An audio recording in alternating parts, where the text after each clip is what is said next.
हरे कृष्णा। दासों के दास राधा कांत गिरधारी दास महाप्रभु के चरणों में प्रार्थना करते हैं कि हे महाप्रभु, आपने हमें एक दिन और दिया अपनी सेवा करने के लिए।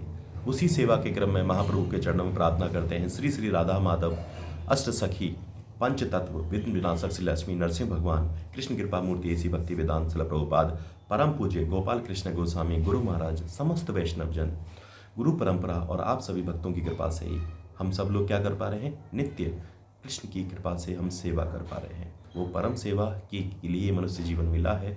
अगर हम उनकी सेवा नहीं करेंगे तो कहीं ना कहीं माया के प्रभाव से प्रभावित होकर हम इस मनुष्य जीवन को व्यर्थ कर देंगे। तो उसी हमें प्रकार क्या करना चाहिए, जैसे कि अगर एक घर में लाइट आती है तो एक क्या होता है, न्यूट्रल और एक होता है फेस। जिससे हमें इस भौतिक जीवन को क्या करना है, आध्यात्मिक जीवन के साथ जोड़ के चलेंगे तो हम क्या रहेंगे, आनंद में रहेंगे, और अन्यथा हम निरानंद रहेंगे। इसी प्रकार हमें भगवान की सेवा नित्य करते रहने चाहिए। हमारी चर्चा है आज की भौतिक समस्याएं हैं, उनकी आध्यात्मिक समाधान क्या क्या हो सकता है, उस पर आज हम लोग चर्चा करेंगे। तो जीवन की वास्तविक समस्याओं का ज्ञान, क्या क्या समस्याएं हैं हमारी, उस पर हम लोग चर्चा चल रही है हमारी। जैसे कि वह सर्वसामान्य है,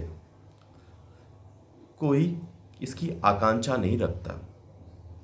दूसरा, कोई इसमें बच नहीं सकता।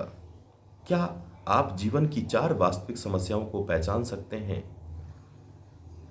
जो सबसे महत्वपूर्ण है? 4 जन्म, बार बार जन्म ले रहे हैं, मृत्यु आए हैं, निश्चित जाना है, जरा यानी कि हमारा क्या है, बुढ़ापा निश्चित आएगा, और व्याधि यानी कि बीमारियां। तो उन सब बीमारी यानी कि जो कष्ट हैं, भौतिक जो कष्ट हैं, इनसे हम किस प्रकार धीमे धीमे करके मुक्ति प्राप्त कर सकते हैं। तो लोग विलाप करते हैं कि उनके घरों में पानी नहीं आ रहा, या उनके पास सुंदर मोटर गाड़ी नहीं है, या अच्छे वेतन वाली नौकरी नहीं है, या एक भव्य बंगला नहीं है। जीवन की तत्कालीन समस्याओं से उलझकर वे किंचित ही जीवन की वास्तविक समस्याओं के विषय में विचार करते हैं, जिनके सम्मुख हम में से हर किसी को यही रोना लगा रहता है। यदि हम इन समस्याओं का समाधान नहीं ढूंढते तो हमें इस जन्म मृत्यु के संसार में सदैव के लिए कष्ट झेलने पड़ते हैं। सभी छोटी छोटी समस्याएं जिनके सम्मुख हम अपने दैनिक जीवन में होते हैं। इन 4 वास्तविक समस्याओं का गौण रूप है उपयुक्त 3 मानदंडों को पूरा करना। ये प्रमुख समस्याओं का वर्णन हम वृतांत से आपको नीचे समझाने का प्रयास करेंगे। सबसे पहला है मृत्यु। मृत्यु की इच्छा कोई नहीं करता। मृत्यु की इच्छा कोई नहीं करता। वैदिक पुराणों में भी एक गरुड़ पुराण में उल्लेख किया गया है कि मृत्यु अत्यंत कष्टप्रद होती है, और मरणासन व्यक्ति को 40,000 बिच्छुओं द्वारा एक साथ काटने के साथ जो पीड़ा होती है। तो कपिल देव मृत्यु के अनुभव की वास्तविक भयानक प्रकृति के विषय में बहुत वृतांत से बताते हैं। एक रुग्ण अवस्था से भीतर से वायु के दबाव के कारण मरने वाले व्यक्ति की आंखें बाहर निकल आती हैं, उसकी ग्रंथियां कफ से सिपट जाती हैं, उसे सांस लेने में कठिनाई होती है, गले के भीतर से घुर घुर की आवाज आने लगती है। इस तरह यह अत्यंत दयनीय अवस्था में असमय पीड़ा सहित किंतु चेतना से रहित होकर वही मरता है। श्रीमद् भागवतम में भी इसका वर्णन है। आत्मा शरीर में रहने का इतना आदी हो जाती है कि मृत्यु के समय प्रकृति के नियमों द्वारा उसे बलपूर्वक निकालना पड़ता है। जिस प्रकार से किसी व्यक्ति को घर से निष्कासित किए जाने पर वह अत्यंत कष्ट भोगता है, ठीक उसी प्रकार से शरीर से बलपूर्वक बाहर निकाल फेंके जाने पर आत्मा अत्यधिक कष्ट प्रदान करती है। प्रकृति से हम देखते हैं कि क्षुद्रतम जीव भी इसका जीवन संकट में होने पर भी मृत्यु से बचने हेतु अद्भुत चतुरता और उपायों का प्रदर्शन करता रहता है। किंतु मृत्यु सभी प्राणियों के लिए अटल है, तथा यद्यपि वह भयानक व कष्टप्रद होती है, तथापि प्रत्येक जीव को एक दिन इसका सामना करना ही पड़ेगा। दूसरा है जरा।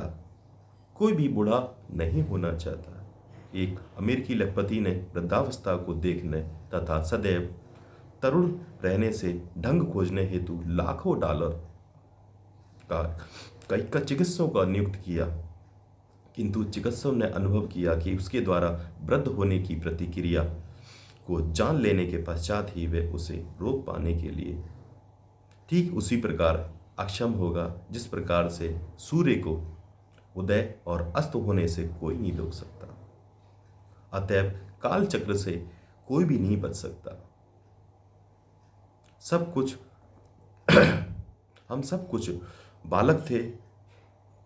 हम कुछ समय पहले बालक थे और इसके बाद युवावस्था में पहुंचते हैं। युवावस्था के अंत में हम बूढ़े हो जाते हैं और लोग सुखद स्मृतियों को संजो को रखना चाहते हैं, क्योंकि उन्हें पता है कि जब उन्हें असहाय हो चुका बूढ़ा होना पड़ेगा, उनकी सुंदरता ढल जाएगी। वृद्धावस्था के वह से सौंदर्य प्रसाधन उद्योग फल फूल रहा है।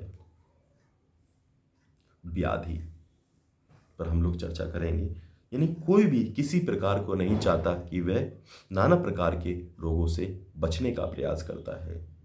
चिकित्सा विज्ञान उसका उपचार ढूंढने में प्रयासरत रहता है, परंतु चिकित्सा इतिहास दर्शाता है कि विज्ञान द्वारा एक रोग का उपचार ढूंढे जाने पर कैंसर, सिफिलिस, एड्स आदि आदि जानलेवा बहुत सारी भयानक बीमारियां दिन पर दिन बढ़ती जा रही हैं, जिसके हम लोग प्रभाव आपको जान सकते हैं। हम एक रोग का उपचार कुछ समय के लिए कर सकते हैं, किंतु हम सभी रोगों को मूल रूप से समाप्त नहीं कर सकते। रोग जनित पीड़ा का अनुभव हर एक के लिए सामान्य है और उसे किसी भी स्पष्टीकरण की आवश्यकता नहीं है। रॉकफेलर, जो संसार के धनाढ्य व्यक्तियों में से एक हैं, अपचयन के जीर्ण होने से पीड़ित था।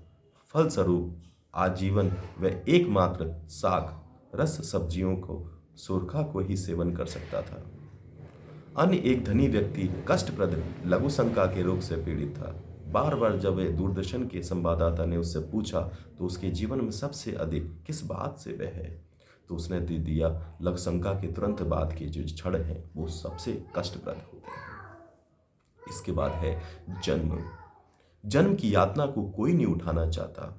जीवात्मा के लिए जन्म एक नितांत दुखपूर्ण अनुभव है, जो 9 महीने के लिए मानव भूण प्रचंड कष्ट झेलता हुआ माँ की जठरांगनी से झुलसा अकस्मात हिलने झुलने के लिए निरंतर झटकों तथा गर्भ में उनका इर्द गिर्द एक थैली में पड़ा होने के कारण निरंतर दबाव का अनुभव करता हुआ अंधकार में गर्भ में सिकुड़ा पड़ा रहता है।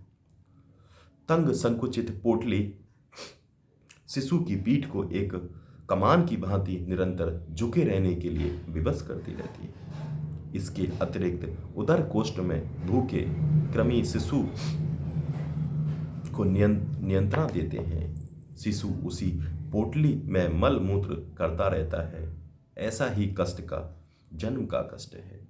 अतएव भगवान श्री कृष्ण भगवत गीता में कहते हैं कि एक विवेकशील मनुष्य के लिए जन्म, मृत्यु, जरा, व्याधि, अनिष्टों को समझना तथा उनके लिए स्थायी समाधान ढूंढना अत्यंत ही महत्वपूर्ण है।